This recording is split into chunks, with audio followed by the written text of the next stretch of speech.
Hello everybody. My name is Carla Luguetti.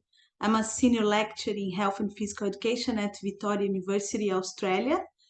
I have been working in the social justice area for the last 10 years in my academic life. And so I'm honored to be here facilitating this AIESEP Connect entitled Dialogues and Solidarity in Teacher Education, Positionality in Advocating for Social Justice. So today we have four amazing panelists, and we do have a pre-service teacher as well in those four amazing panelists. So they will be sharing their experiences in understanding social justice across two initial teacher education programs from the north and south of Ireland. We would like this space to be a dialogical space. So from a Freirean perspective, the session goal is to create a safe space here. I have a few prompts for each panelist, so I'll be asking those prompts, and the concept is just to generate a conversation. So please feel free to jump and add any information. We also have a space for a Q&A at the end. And please feel free to use our chat, and write your questions as well. So we will start with Graham. We would love to hear about Graham's experiences in this project. As a preservers teacher, your learning experiences are central. So this is a social justice project, as we mentioned. So Graham, how does this project resonate with you? So what is the relevance, of this project in your perception? And why did you decide to engage in this project? So we would love to hear you. Good morning or good evening or good midday to everybody. Thanks for having me. I guess for me, social justice is something that I've always felt strongly about growing up. It's something that is ever present. But at the same time, social injustice, you could say, is everywhere as well. And that would frustrate me at times. So I guess when it comes to the possibility of being involved in a project like this, I could do nothing but take up the opportunity. It's something that I've always had an interest in, and I suppose for me it's just a matter of like we have things going on in our lives and the environments that we grow up in, and sometimes we don't have full control over that. But at the same time, as adults, as teachers, pre-service teachers, we do have control over our thoughts and our actions. So how can we, I suppose, help others to do the same and to try to create a safe space for everybody within whatever context, but in this one being the physical education context for me. I guess I've always had the fortune of being in positions where I suppose people have shown me situations where social justice might be involved. So in primary school, for me, might have been a little bit more unjust than just. But I would have had adults outside of the primary context that were very helpful in that regard. But my secondary school experience, my PE teacher was fantastic. And she always made sure, and I'm talking about 20 years ago, very little equipment, no talk of inclusion in terms of the classroom. Back then there was very little resources, nobody was in the classroom to help. She always made sure that everybody was involved, everybody was included. There was no ability, disability, none of that. Race, gender made no difference. You're here as a person, you're here to improve, to help others. And I guess that always stuck with me, and it helped me then to think of the world differently. At first, I just thought it was normal.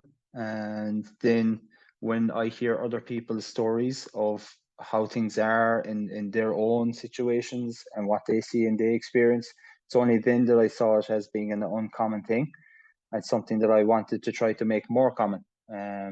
Because at the end of the day, we are just people. We're trying to, life is hard enough. Why can't we try to help each other get through it rather than actually put each other down? Because it's tough. So let's actually get together and try to get through it. So this project, I'm very grateful actually to have had it last year with regards our placement, because there are things that opened up my eyes in college, and then bringing that into the placement setting, being in the school, because we can talk about our own experiences.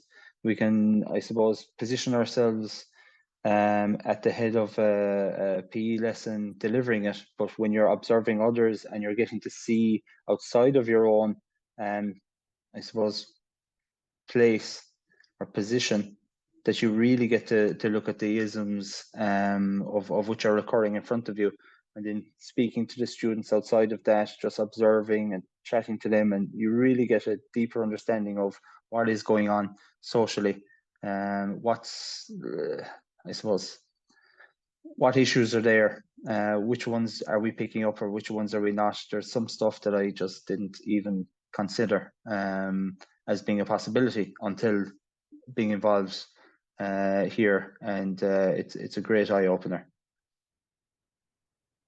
Thanks so much, Graham. And yeah, as you were mentioned, it's quite a journey. So, Anne, as the project leader, can you talk a little bit about the journey? So the process, what brought you to this space? How this whole project start? How this project connect with your previous experiences and work? How did you initiate, the team and everybody, put everybody together, and why the focus on North and South as well? Geez, that's a lot of questions. Okay, I'll try and take them in turn if I remember. So I think it's really important that, it's a complex space, and I think the advantage that we had in this particular project was that the colleagues from UL within physical education, teacher education, had previously spent about 18 months as teacher educators exploring, interrogating and learning from each other with regards to our disposition and our positioning and our values and beliefs around social justice. So, particular PEEP programs have particular elements of expertise that you would be known for, and social justice was something that perhaps we incorporated into our practice, but we didn't celebrate it as such. So we started to interrogate our own positioning, and we did that for 18 months, and we did a number of, conferences, papers, etc. And then we felt that, well, how then do we enact that, within a physical education, teacher education program, in relation to not only looking at how we enact that, but what the responses are from pre-service teachers in return to that. And we were also keen to share a common space with pre-service teachers. We're very conscious of not looking at them and us. So what we'd shared in relation to our discomfort and our compassions, we wanted to do that in the same space that we had done it with pre-service teachers. So that brought us to think about, well, what does this look like? And I think, I stand corrected, but there's limited literature that actually looks at how social justice pedagogies are enacted in PEET. So there's a lot in relation to what these pedagogies may be, but the actual stories of how you enact them and the experiences that follow that were limited. So we wanted to use this opportunity to try and contribute to the literature in that space. In relation then, that kind of covers as well what we've done previously. And as I think about your prompt, we do so much in other spaces in Ireland without thinking about, the island of Ireland. And actually there's an international there in relation to they're two different countries. They're governed differently. And you always think sometimes in Ireland that international means going outside of Ireland, but it doesn't, and it shouldn't. There's an internationalization between North and South because of the jurisdiction.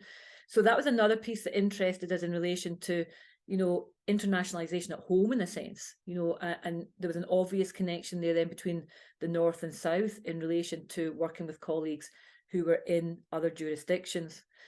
And I think the attraction of that was not only to look at the extent to which our experiences in talking with pre-service teachers on social justice issues were related only to a particular jurisdiction, but also how the similarities across the two are nuanced. So there may be similar, social justice isms in North and South, but the extent to which you can engage with them, or you're encouraged to engage with them, or how you respond to them, we suspect would be somewhat affected by, again, the governance, and I don't mean just a national governance, but society and expectations within that. So that was the attraction, in a sense, to continue our learning, not just as a group of teacher educators with our own pre-service teachers, but to maximise that learning by actually working with teacher educators in another jurisdiction, and likewise their pre-service teachers. And I think it's really important, before I finish, just to acknowledge SCOTENS, who funded the project.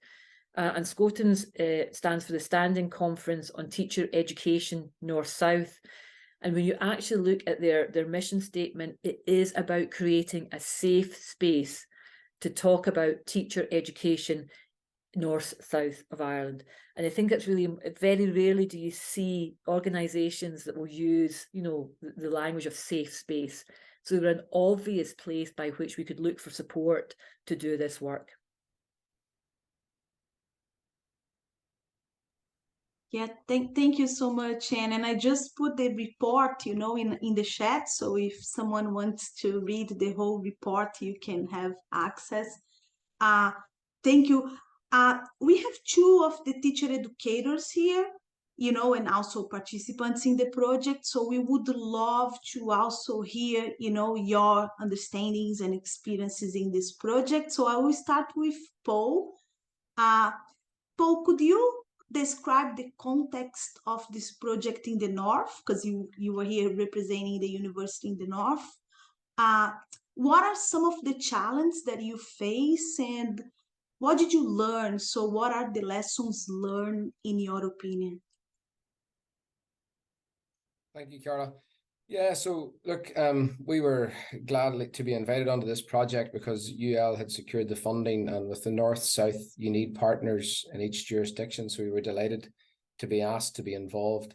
And the context is that the course that we do in Northern Ireland, the PGCE PE course, the postgraduate certificate in physical education, it's the only post-primary PE course in Northern Ireland. So we're very fortunate in that space. So if anyone's looking at us in the PE context, we're the only one.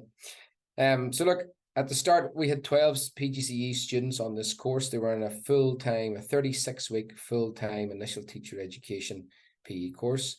The students had very little knowledge of social justice as a topic and as an area.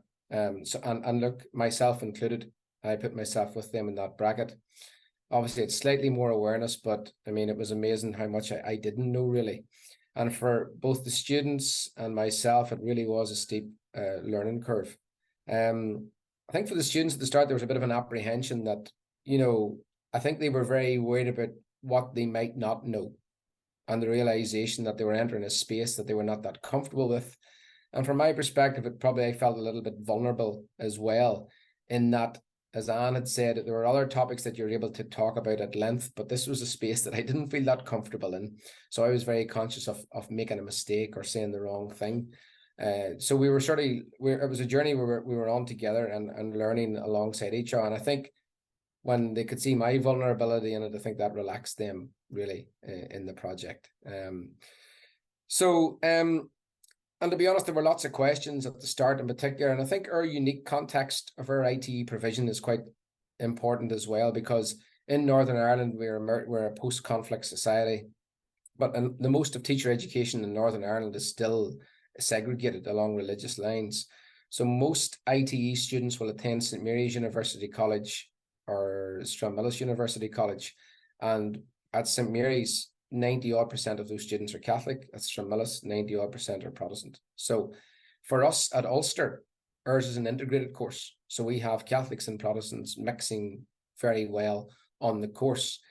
But with that in itself, that there are issues that emerge from that. So there were social justice issues that the students would sort of pick up on that were connected to religion. And interestingly, the students wouldn't have discussed or opened up about these issues in their own group at Ulster. But once the space was created through the tasks and the online tasks and the meetings with the UL students and how expertly that was facilitated by Anne and Antonio in particular, it meant that there was a space for them, that they felt that they could open up within this space. And to be honest, I was hearing things from the students for the first time that I thought, gosh, I didn't know they thought like that. And this really did open up. And they were discussing, obviously they were in breakout rooms and groups. So there were students from UU and UL together, but this sort of allowed them the opportunity, and I think it was how it was facilitated. It gave them that space to do that. So they opened up in some very interesting discussions and perspectives on opportunity differences, for example, in relation to particular sports that were deemed Catholic Protestant, and how some of them who had lived 2 miles from a hockey club, but because she was Catholic, she never was near the club. And it was only that she opened up about that, and then one of the other students opened up about her experience from a GAA background, not being able to access what she would deem Protestant sports, but we don't say it that way, but that's the way she saw it. And actually around facilities on both sides of the communities and the perception around facilities in certain parts of Northern Ireland, because they feel that's an area of Northern Ireland that's maybe more predominantly Protestant or more predominantly Catholic, and how that shaped as well. So in terms of the challenges, look, time was a challenge. It's always a challenge, I think, on a very intense PGCE course. And because it was extra, if you like, for both sets of students, and the fact that it's a very complex area, so it wasn't as if they could dip in and out of it quite easily. They had to get their head around a lot of this. So they were investing a lot of extra time. But when they began engaging with the isms, I think they got a shock as to how much there is in social justice and the various readings that they were engaging with as well. It generated lots of questions, lots of debate. Some of my sessions that I went into, maybe teaching in a particular an assessment in PE, it ended up, we just talked about social justice the whole day, because those issues were still related to what we were talking about in the assessment context. So there were a tendency to nearly draw everything back to social justice. And that was good. We just went with it, because some of those conversations, had we recorded them, were so rich. And as our students had 2 12-week blocks of teaching practice, they were witnessing social justice quite early in the course. So they were out for 2 12-week blocks of teaching practice. So they were engaging with this project, and as they went along and could witness practice in schools from other teachers, they saw lots of things. But I think because of where they were, they wouldn't sometimes have needed more space to really interrogate those issues in a bit more depth. I think the distance between myself and the students during teaching practice meant that sometimes those opportunities for I wasn't there with them, so they would talk to me about it later, and maybe they didn't feel as comfortable talking to the PE staff in school around that. But they did make good use of their online discussion forum to highlight and discuss these issues with the group, so during their weekly reflections. And I think just another challenge was getting the students to open up. But I think what I described earlier, we really did overcome that barrier quite well. And as the project went on, they were very good. In terms of learning, look, there was lots of learning for both myself and the students. Look, just a greater awareness of social justice issues in PE, which the students who are now in service teachers, so they're now teaching, are using to inform their daily teaching. For example, it was never a part of our course, but I have now planned 2 3-hour sessions for my current cohort that are focused around social justice issues. So it's changed my curriculum in a sense to be more explicit. But one of the biggest learnings for me, and I think in the students, was the use of language and the terminology that we use, that we throw around without maybe thinking about. So it's really heightened my awareness of that. Broader lessons learned: you cannot fast track pre-service teachers' learning in this space, and that each individual is unique. They bring their own values, beliefs, assumptions to the topic. So I think we always talked about it, Carla, the word messy. It gets messy. It's not incremental. It fluctuates. You progress and regress. And I think making sense of that, it really hit me, and I'm much more conscious of that moving forward with this group. And the rates of progress are very different. It can take some students a lot longer to get their head around something compared to others. So I think being cognizant of that was important. And I think the big thing for me was, don't try and accelerate the process, but just let it go in their space. Thank you. Thanks so much, Paul. Amazing. And I want to move to Dylan and asking the same question. So, Dylan, you are here representing the South, but we also have Antonio in the call. So let's put him on the spot as well. But I want to ask you first a few prompts, Dylan. So, could you describe the context, in the South? Again, what were some of the challenges and what did you learn and what are the lessons learned in your opinion? Yeah, thanks, Carla. So the context in the South, the program in UL was a Professional Masters of Education, so the PME, which is a full-time 2-year program with 20 weeks of school placement, 2 10-week blocks. And across the program, social justice wasn't studied as a standalone module, although there were elements of it throughout modules, but maybe not as explicit as it could have been. There's also 2 modules which was built around applying research to practice, where the pre-service teachers had to design an action plan based on research and bring that out to school placement. And that was ongoing in the program before this research. And then with this research, we added a social justice lens to that, whereby the students still had to go through the literature, find the problem of practice, and then bring that problem of practice and the action plan into schools. So really that notion of practitioner researcher. In terms of the participants in the South with the University of Limerick, there was 5 teacher educators and 24 pre-service teachers. And again, I think it's important to emphasize what Anne was speaking to, that the teacher educators had a lot of background work done, have been working for 18 months on their own positionality, social justice identity. So all that was done, but it was with just teacher educators in a community of learners. So this was an opportunity to bring the pre-service teachers into the picture as well. The challenge then, one of the challenges, and I'm going to work back from one of our recommendations from the report, which reads, teacher educators' understanding of their positionality and vulnerabilities in exploring social justice matters is central to appreciating their role in encouraging pre-service teachers' engagement with social justice matters. And I think that recommendation is really, really important, but there's a lot of challenges that that led to that recommendation. I remember in the early days of the project, one of our first meetings between the group, we had to kind of explore our own positionality and understandings of social justice. And for some, those conversations were difficult to manage. For myself, and I only admitted, I think, on our second group meeting, so I was kind of afraid to say something. I was ignorant to the northern context. I didn't know what language to use. So I didn't have that lived experience, although we learned about it in history, but I didn't have that lived experience. And I felt that real ignorance and kind of like shame around that. And it wasn't until I remember we got a co-author on the report, Claire, who came in and gave us a workshop on like language and kind of like a history, which was amazing. And then it allowed me anyway to say, okay, I feel very ignorant. What should I say? Okay, we're going to say the North and the South. So using that really helped and allowed us a space to, like a safe space to open up and share our vulnerabilities and our understandings around the contextual social justice matters and the ones that go across as well. But it's important that took time. Like that took time to do that. That took a couple of meetings. That took Claire as an expert to come in. But I think that was really important for us to do. Because how could we expect the pre-service teachers to do that if we weren't doing that ourselves? Like echoing, as Carla would brought into our meetings, bell hooks there. So I think sharing our vulnerabilities, which Paul alluded to as well, and in some cases, and particularly in my case, the lack of understanding of different contexts with our colleagues before we met was a super, super important process. The lesson learned then, one of the lessons learned, again, I'll read a recommendation on where it came from.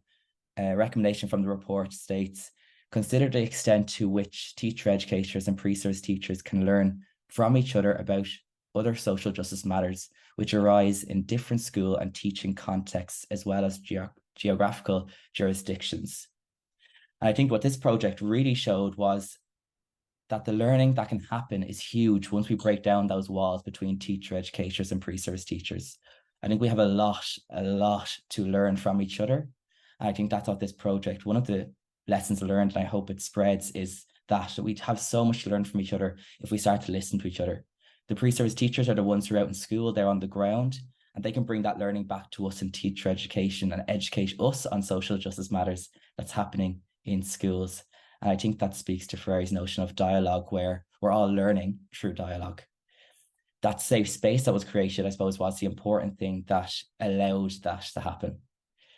Between teacher educator and teacher educator, but also between pre-service teacher and pre-service teacher. I think Paul picked up on that as well. We need to create safe spaces for pre-service teachers to allow to share their vulnerabilities. And we also need to model our vulnerabilities to allow that to happen as well. And Paul pointed to that as well.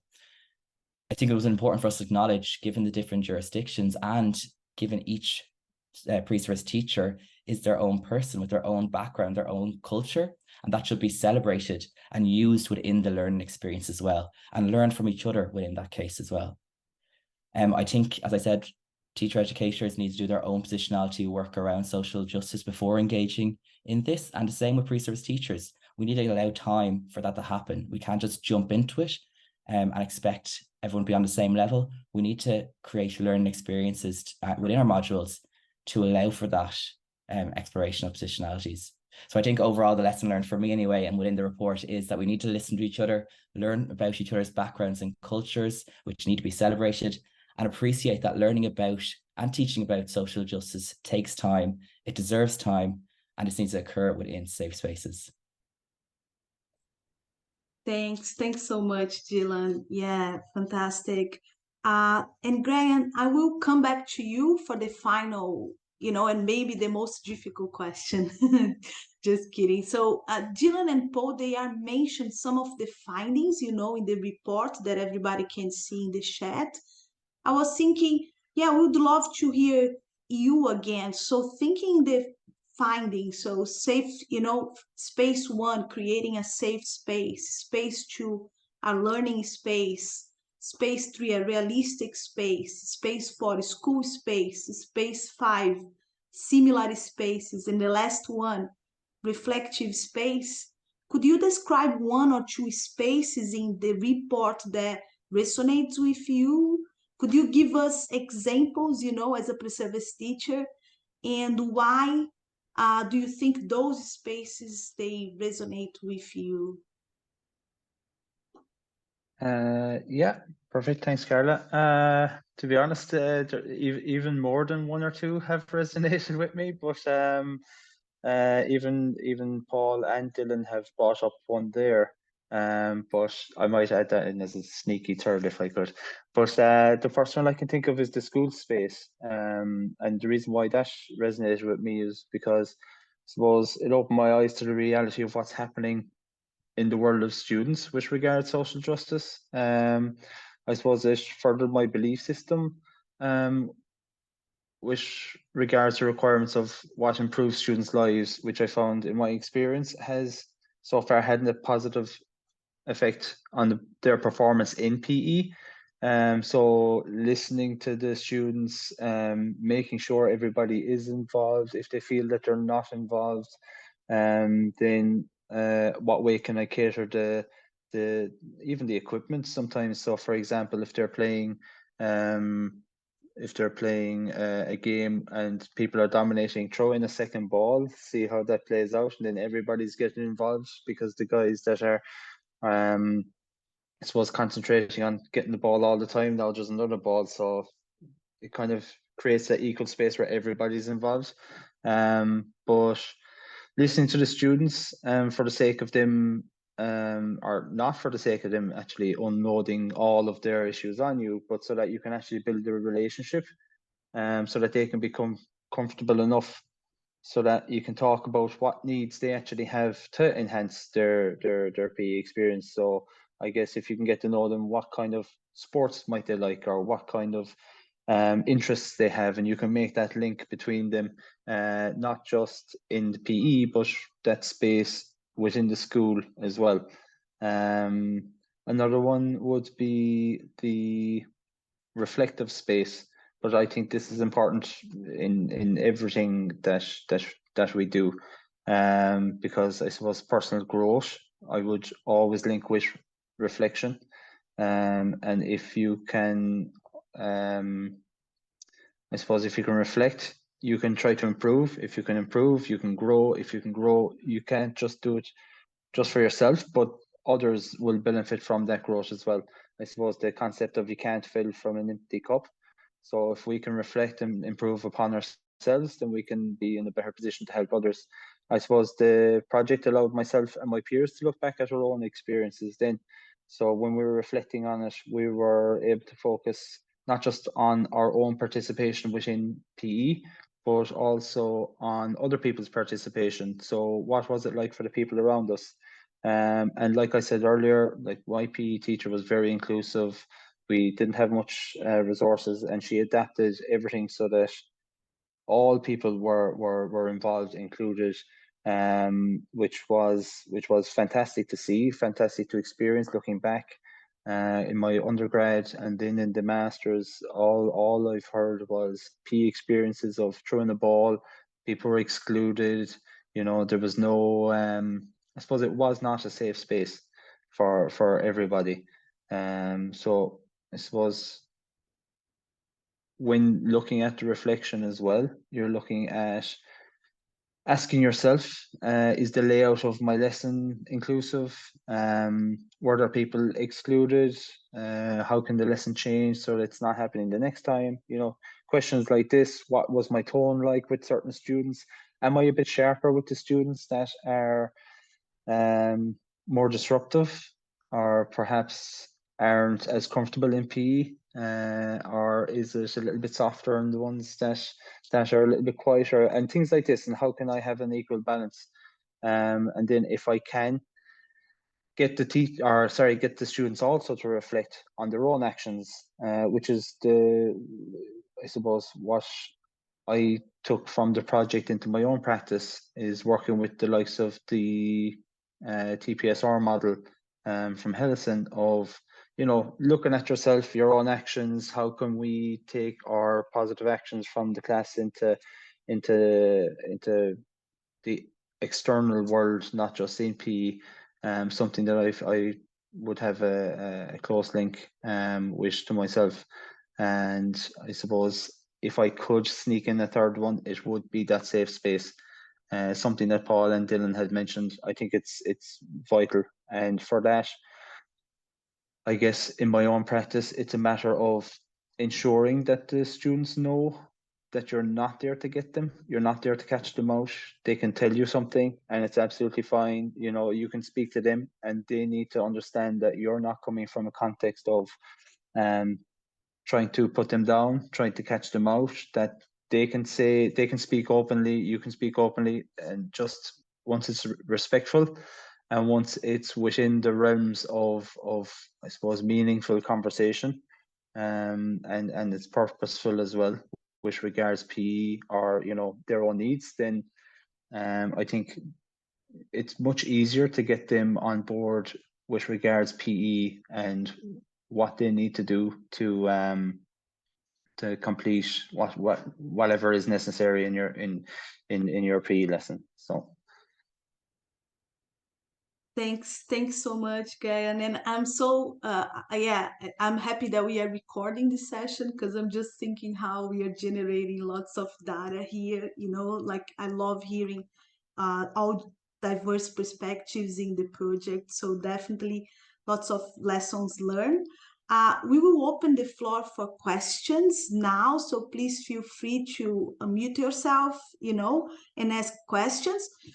We have a few comments in our chat, so Risto, thanks for remembering us. To make sure everybody understand and it is on board with the award. So AIESEP, you know, the deadline is 31st, so we have 5 days to go. And we have always the Early Career Scholar Award and Developing Country Award. So please remember to send the applications. You can find all information in the website. Antonio had a few comments in relation to the resources that we have. You can see, you know, in the report. And Cassandra also commented around time, you know, had a comment around time and the importance of time. But anyways, the floor is open for questions.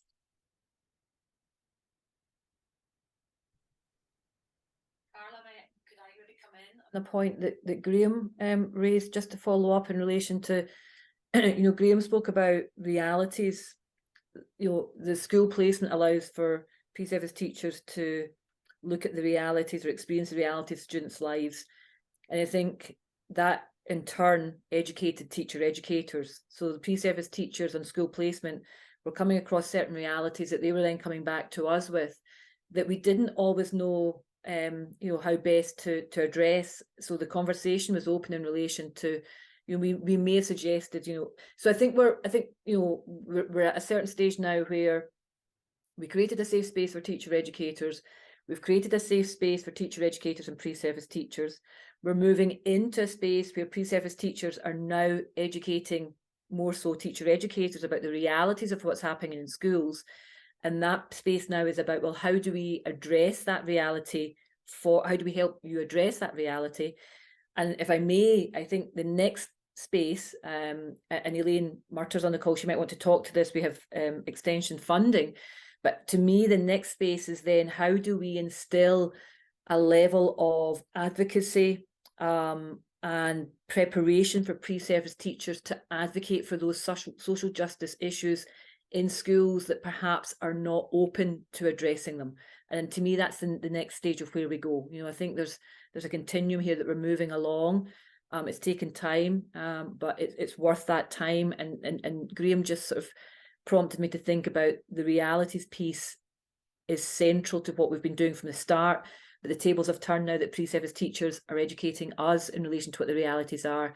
And we now need to create a shared space where we can actually find ways of addressing those realities and having pre-service teachers advocate for them and having the confidence to advocate for them. Yeah, thanks, Anne. Antonio, Cassandra? Well, first of all, thank you, colleagues, for a really, really informative presentation on the project. Well, not so much more. I think, what I was just thinking in terms of part of the success of the project was a part of the collegiality level in between the people that we were in, our colleagues from Ulster University and the colleagues from the sport pedagogy group in UL. I think it was that the two modules that we kind of targeted, North and South, in the two PGC or the Professional Master of Education, were interconnected somehow with a school placement opportunity. So in the case of the north of Northern Ireland, the students were doing placement during our meetings and the online meetings. And in case of the students from the University of Limerick in the Republic of Ireland, students were doing the meetings just before the placement. So that was quite a good timing in relation to, first of all, discussing, doing some readings, listening to some podcasts, and all that resources are there too in the report. And then have an opportunity to go and teach and practice in their school placement with the elements that were discussed in the meeting. So and I think another thing that we also consider really cautiously is we didn't want to add a lot of workload to the pre-service teachers, and that was why the action plans that they had to think about and to enact as part of their own placement was something that was already there before, and the only thing that we included was just to add the social justice layer. And maybe Graham could talk in terms of the reality or how useful was that action plan in relation to their own experience. But I think that was an important element to consider, that presence of an opportunity of going back to the reality, going back to schools, and then coming back to the meetings and coming back to that safe space that we were creating, just to discuss, just to share, and just to continue with that learning all together. Yeah, thanks so much, Antonio. And I was wondering, as Anne mentioned, if we have a huge gap in how to enact social justice in physical education, teacher education context, we do have. The gap is like huge in connecting with school placement. So the whole practitioner inquiry, and the cycles combined with school placements quite unique. So there is definitely a need to understand this process. Yeah, that's truly relevant. Graham? Thank you. I like to address both actually, if I could. First, starting with Anne and the points that she made and the questions she asked, and with Antonio as well. From the placements that I've been on, I'll be honest. I suppose I had the perception that once you train to be a teacher and once you qualify, if fortunate to do so, that you'll just grab onto whatever job might become available, and you keep your head down, and you just work hard, and you hope that something will come up in the future.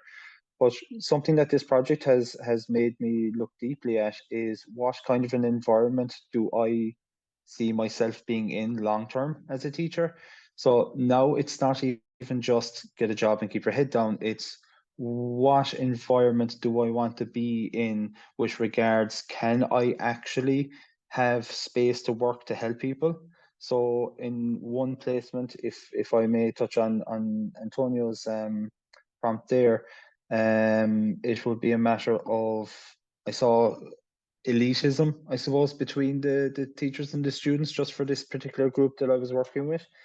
And even just to try to break that down and to, I suppose, maybe to give a deeper context, the students did nothing for PE really. They went for a walk. What I was being reported back was that there was a lot of disruption. They would purposefully not bring in their gear. They wouldn't even, I suppose, when being asked what they wanted to do, they just opted out, and they decided to, oh, let's play basketball, and they would just stand there and do nothing.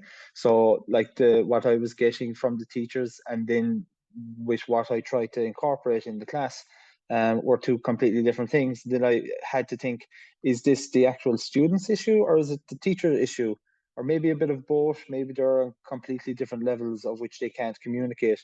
But I mean, with what I did with them from the beginning, it was difficult. But I suppose I just kept trying different ways of how I could get them to look at themselves and how their lack of participation might affect them. And I just kept at that. And from, I'd say within 6 weeks, they were running their own classes with a little bit of guidance. It wasn't that everything was rosy in the garden and off they went.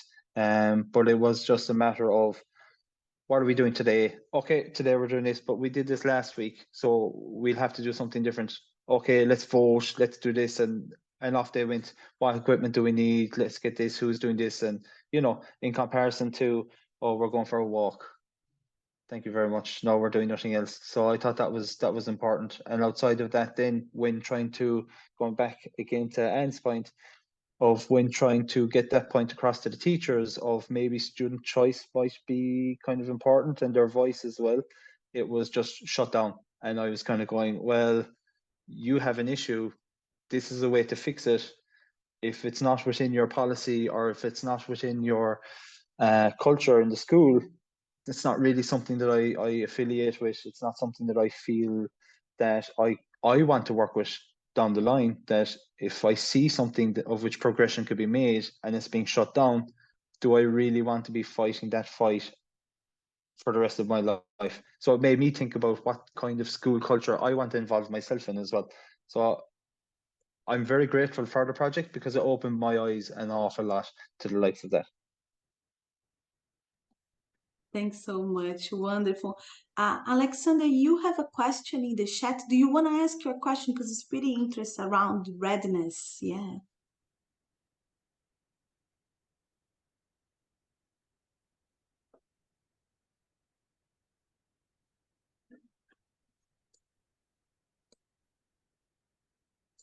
I think he's probably frozen. Yeah, but I can ask the question anyway. So it's in relation to recommendation 3, and then you start, comment around the question. So we are mentioned, that time is necessary, and that's following or connect with Cassandra's comment as well. So allow, sufficient time needs to allow, the readiness of teacher educators and pre-service teachers to develop these positions. So yeah, how can we capture this readiness in some sense?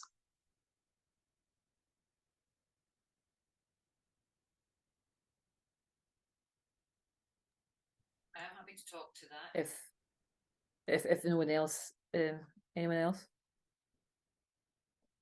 No, I think I was probably one of the more obvious people who struggled with this, to be very honest, if you were to look at the conversations we had.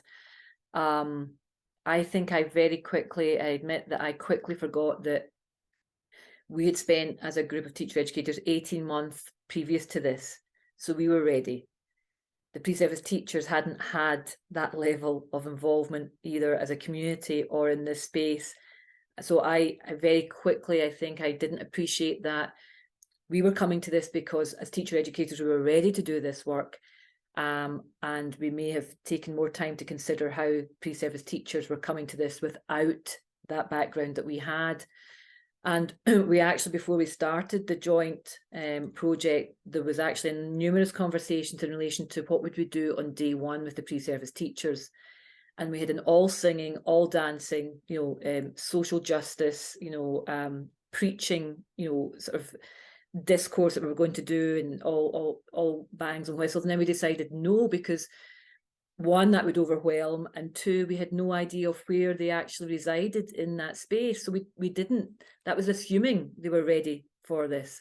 So we actually pared it back significantly, and we also had decided that we would not introduce what we had thought we would do, is introduce our own dispositions to social justice. But we thought that might influence again the readiness that pre-service teachers might feel they needed to feel in relation to, well, if this is where teacher educators are able to express themselves, maybe we should be at this level as well. So we really pared it back, and it really was, I mean, in response to that, I would say it was a self-discovery and a very, as Carla kept saying, a very complex, messy piece that, you went with the thread of the conversation that evolved in the time that you had. And I think we've got better at that over the years as teacher educators. It's not about us, and it's not about what the content. It's about the experience that pre-service teachers are having, and that's absolutely central to this type of work. And you have to make compromises in relation to perhaps how you would like to practice, teacher education in relation to what you are seen to deliver, as opposed to considering what actually is the most meaningful and relevant experiences for the pre-service teachers for where they are at that moment in time. Yeah, thanks so much. And yeah, and I was thinking how the readiness, it's like engaging social justice is always this process of becoming ready, for something else. So yeah, so the complexity in rethinking ourselves as we engage, and if we have a follow-up grant and then we engage with a new group, in both North and South, is a new journey, with new pre-service teachers, and that will require us the time again to this readiness that perhaps is a process of being and becoming. Yeah, great one. We have time for one more question. I don't know, Cassandra, do you want to ask a question? You have just your camera on.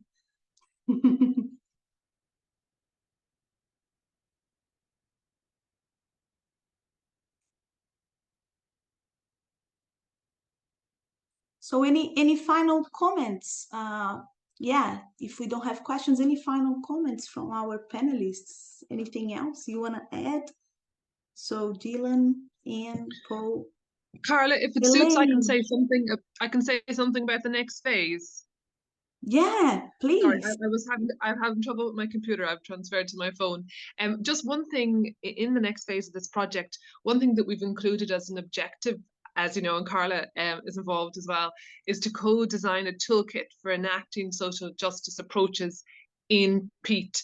So we see this as a deliverable, as an output that other teacher educators will be able to then use if they wish within their own practice. And that's a new departure for us. We haven't tried to formalize, or maybe formalize is the wrong word, provide a resource like this before.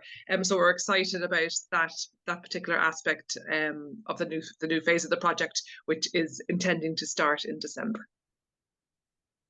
Yeah, thanks so much, Elaine. Yeah, definitely there is a need of resources, and you creating resources in collaboration, how amazing that can be, and try, create the resource and also try and improve the resource in a action research process. Yeah, definitely. Thanks so much. Any other final comments?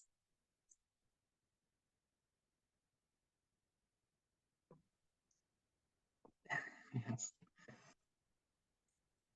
Yeah, so thank you so much, everybody. It was amazing to be here today and to host this AIESEP Connect.